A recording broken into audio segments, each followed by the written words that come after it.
This is a driver's car. Yeah, I know what you're thinking. The TT is for hairdressers. But you know what? This is often a criminally underrated sports car that I think deserves some praise. Today, I'm going to show you how this TT performs in the real world, and why I think it's a bargain if you want something fun and surprisingly practical for a daily driver. My name's Tom, and you're watching Paragon Cars. Let's go.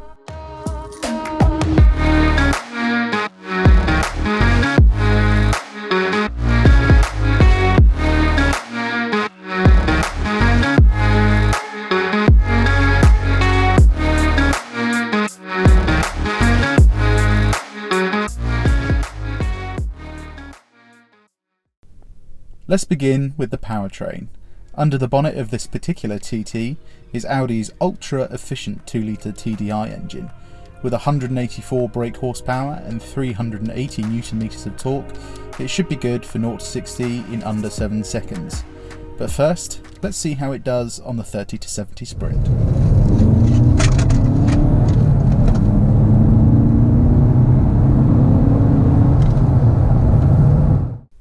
As you can see, the Audi TT managed a 30 to 70 time of just 5.91 seconds.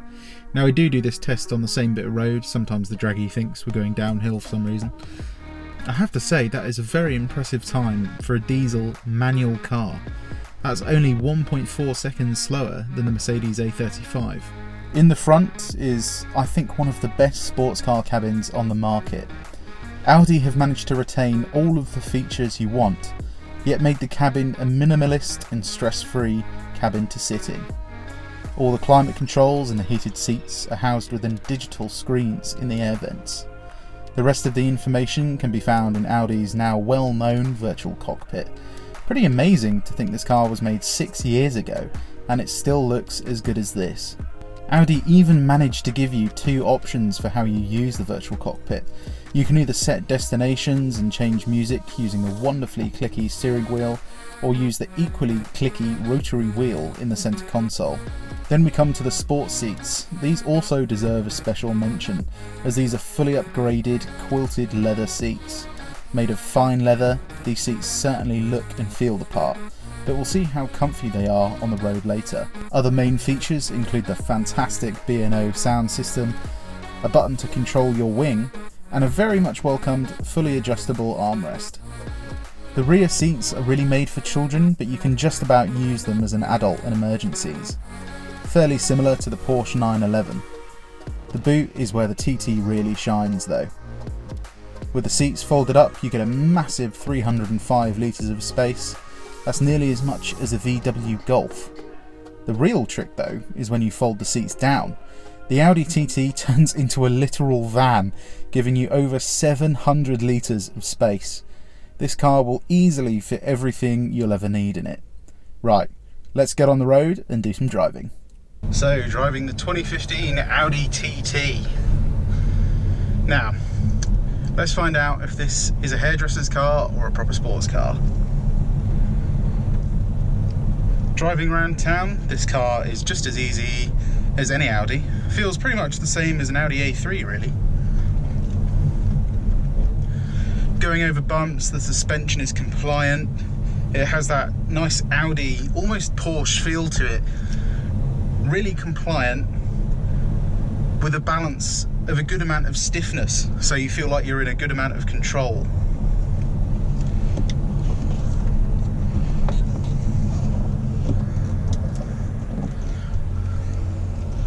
Steering at low speeds is easy. The clutch is really easy as well. Every control in this car is just light, but feels purposeful.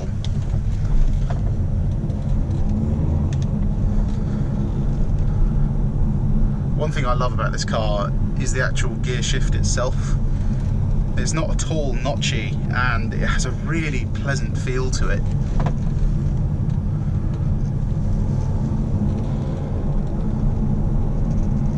Okay, let's see what this car's like to park.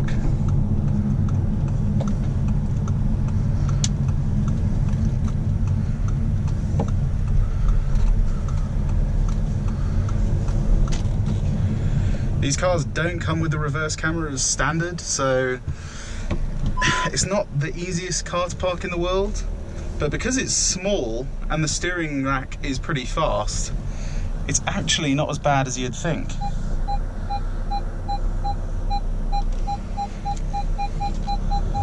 There you go, in one go.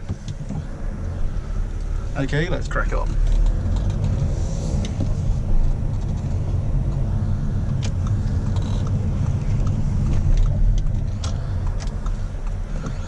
Coming out of junctions, even though this car's just front wheel drive, there is plenty of grunt and it gets the car moving very quickly.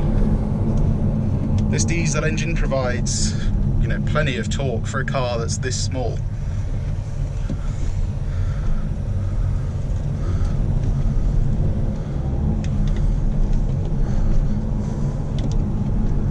Okay, we're going to reset the trip computer now and see what MPG we can get on the motorway. Okay, we're coming up to a national speed limit now, so I'm going to put the car into dynamic mode with the favourites button on my steering wheel. Because it's a manual, I can change down the gears myself, which is lovely. Coming around roundabouts and dynamic, the steering's nice and heavy, TT feels nice and flat. For a diesel it sounds alright as well, to be fair. And you can see, it's a fairly nippy car. For now, we're going to leave the car in comfort mode, or efficiency actually, and we can see what kind of MPG we get on the motorway. Now on the motorway, we can talk about some of the other cool features of this car. First, let's start with interior comfort. These seats, they look the part, they certainly feel the part. The leather quality is amazing in high-spec Audis. And the comfort itself is absolutely fantastic. You can adjust the pitch of the base of the seat, obviously you can recline it.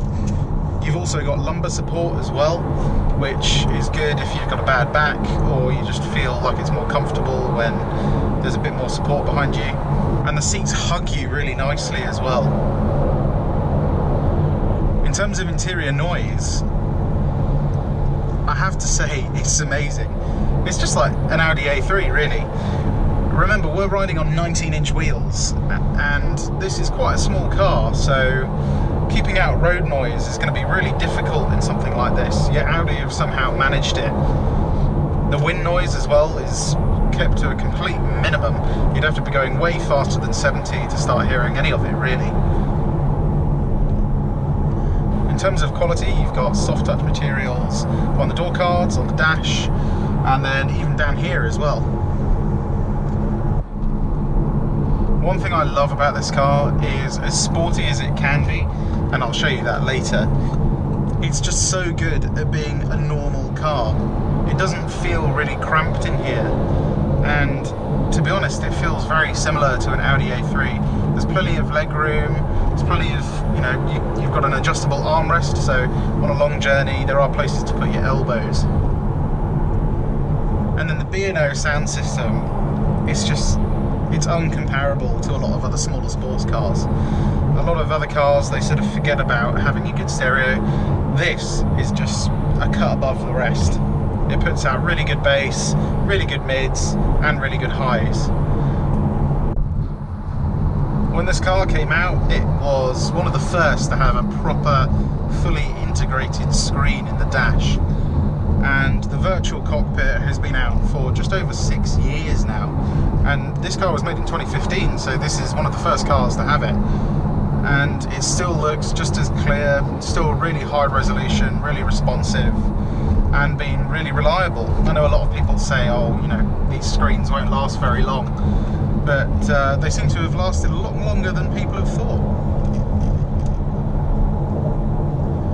You can view your map, you can change your view as well.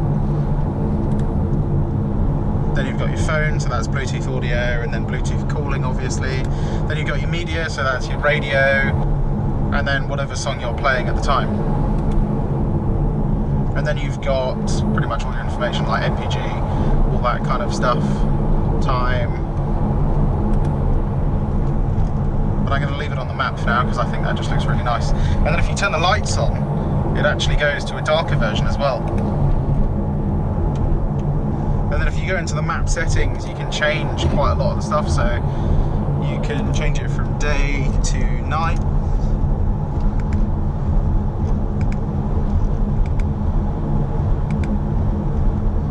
And then you get a slightly darker version of the map. Obviously, if you're driving at night, you don't want something glaring at your face. And even though there's only one screen, it's still got everything you need, really. And once you're used to the controls, it's really easy to navigate.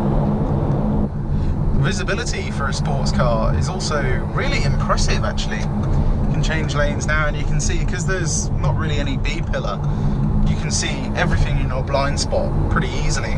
There's also a little curved piece of glass like on every other Audi, so it means seeing your blind spot on the right hand side is really easy, so you don't have to turn your head all the way around every time you change lanes. And the best thing about a diesel engine for longer journeys is you can put your foot down at low RPM and it picks up speed pretty quickly.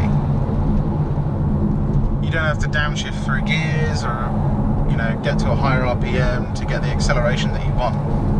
Okay, we're coming off the motorway now, and we managed a pretty respectful 58 miles to the gallon. Now remember, we did a pretty short journey on the motorway, as we always do, so if you do a longer journey, you're probably going to get just over 60 miles to the gallon, and can't really complain about that, to be honest. I know it's a diesel, it's supposed to be efficient, but this car is comfortable. It's got the creature comforts like heated seats and armrests, nice comfy seats, and it's got a lot of sound deadening as well, and it still manages to get a pretty respectable MPG figure. Right, let's do some sporty driving. Good thing about this TT is because it's a diesel, you don't have to rev it out to get all the power out of it. There is plenty of torque across the whole rev range, and as you can see, getting to 60 is really easy. Suspension in this car, as I mentioned before, is compliant but stiff, which means going over big bumps like that is really easy.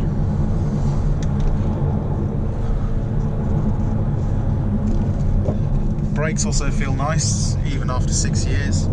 Steering and front end grip is the main thing about this car though.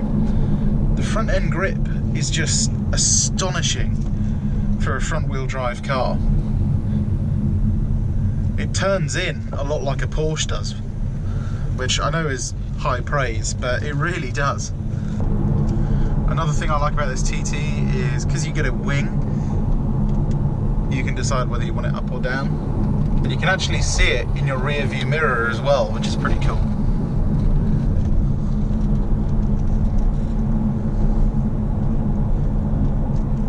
But the size of this car is really good for B roads because it means you've got a little bit of room in the lane you're in to move the car about in.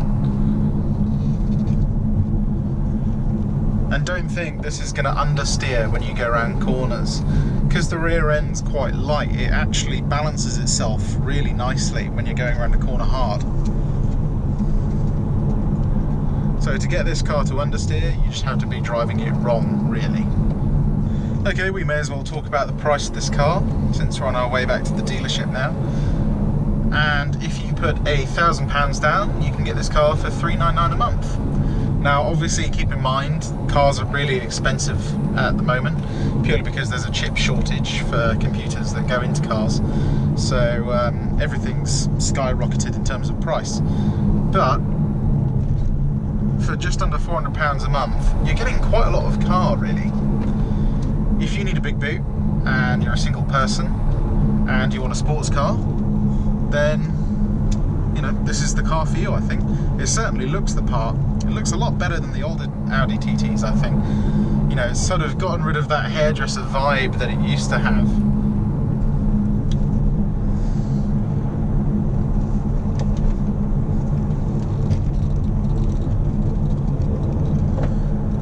But this is the kind of car where you take it on the long way home from work.